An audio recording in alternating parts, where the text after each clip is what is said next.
Hello and welcome back to Chapter 5 of the Money Book, a series of videos about gaining financial literacy and financial independence.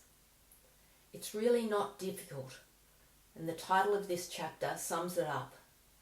Keep it simple.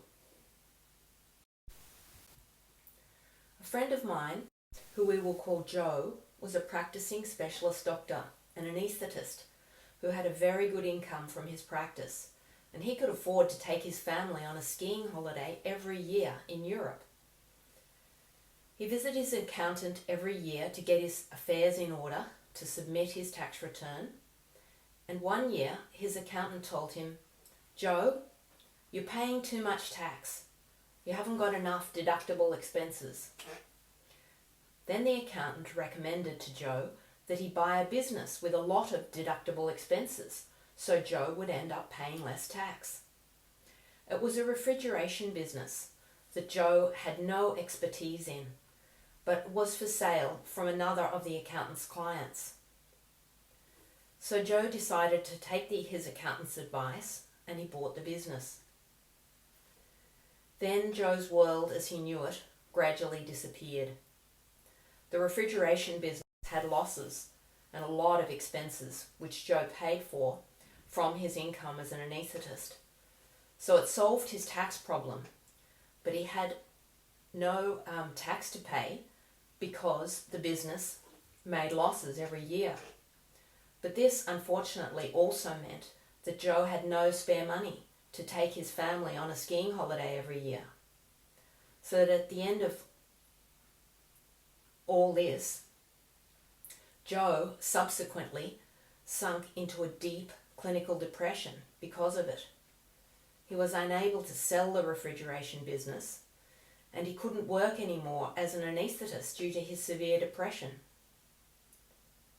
So the lesson from this story is let your accountant do your books and submit your annual tax statement by all means, but don't take financial advice from them before evaluating it yourself to see if it is a good idea and in line with your values.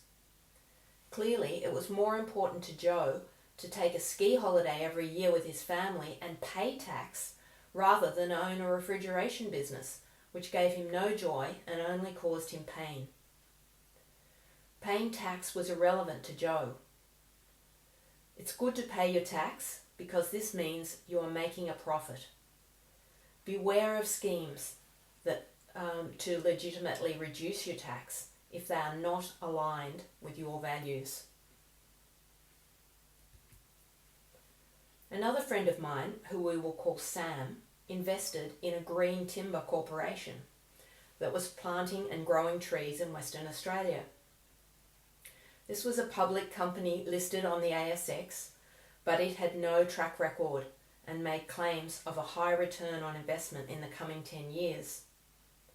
Sam invested $50,000 into the Green Timber Corporation, and unfortunately, after 10 years, the company went into liquidation due to many problems, and Sam lost his entire investment. That's why it's better to invest in blue chip shares that are in the top 20 companies on the ASX, or a listed managed fund which has a portfolio matching the All Ordinaries Index. If Sam had invested his $50,000 into a managed fund that mirrored the All Ordinaries Index in 2000, by 2010 the amount would have become $110,500 by just investing wisely and waiting. So no emotional investing. Sam thought that green timber would be a good investment because he is very concerned about climate change, and they were planting trees.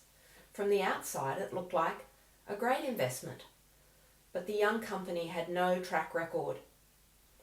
So stick with solid listed ASX companies with a solid track record of good performance over many years. Another part of keeping your finances simple, and so you sleep well at night, is no need for complicated investments and structures. By creating multiple companies and trusts, you are just providing work for accountants and financial advisors. In order to reach financial freedom, you don't need trusts and companies. You just need a transaction account, a savings account, and a share portfolio in your own name, your house paid off, and no debt. So what are the takeaway messages from this chapter? Firstly, evaluate any financial advice you receive and see that it is aligned with your values. Don't indulge in emotional investing. Instead, invest in solid blue chip shares with a good track record. Don't get involved with complicated structures and trusts. There's no need. And pay your tax happily. It means you are making money.